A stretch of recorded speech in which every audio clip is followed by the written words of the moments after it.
Welcome to guys kitchen. Tomato pickle போடலாமா? 6 kilo தக்காளி வாங்கினேன். நல்லா வாஷ் பண்ணி ஆற விட்டாச்சு.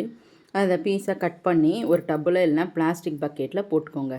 6 கிலோ தக்காளிக்கு அரை கிலோ புளி, புது புளி தான் எடுக்கணும்.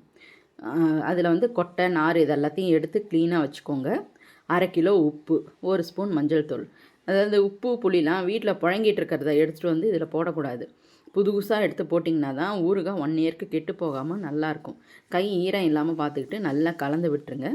அதே மாதிரி செகண்ட் டேவும் நல்லா கலந்து விட்டுடணும். தேர்ட் டே கலந்து விட்டுட்டு தட்டில் ட்ரேயில் இதிலெல்லாம் கொட்டி எடுத்துகிட்டு போய் வெயிலில் காய வைக்கணும்.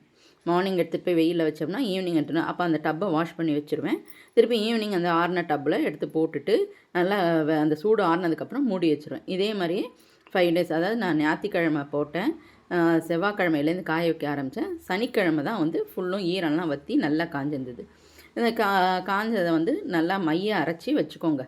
வச்சுக்கிட்டா இதை வந்து தேவையானதை மட்டும் ஒரு 2 கரண்டி நான் எடுத்துக்கிட்டேன் இப்போ வீட்டுக்கு யூஸ் பண்ணுறதுக்கு. மீதியெல்லாம் நல்லா ஆறினதுக்கப்புறம் ஜாடியில் போட்டு வாசனை கட்டி வச்சாச்சு. எப்போ வேணுமோ அப்போ ஒரு 2 கரண்டி எடுத்து நம்ம தாளிச்சிக்கலாம். இதுக்கு வந்து வெந்தயம் ஒரு 50 கிராம் வறுத்து பவுடர் பண்ணிக்கோங்க. அதுக்கு வந்து ஒரு 100 கிராம் டீக்கா லால் பவுடர் எடுத்திருக்கேன். நான் வந்து 2ஆக பிரித்து வச்சுருக்கேன். இதில் கொஞ்சம் அதில் கொஞ்சம் பாதி பாதி போட்டுட்டேன்.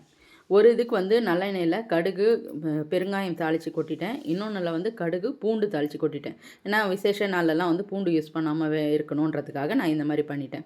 இது வந்து பூரி சப்பாத்தி தோசைக்கு ரொம்ப நல்லாயிருக்கும். சூடான சாதத்தில் நல்லெண்ணெய் விட்டு பிசைஞ்சு சாப்பிட்றதுக்கும் நல்லாயிருக்கும்.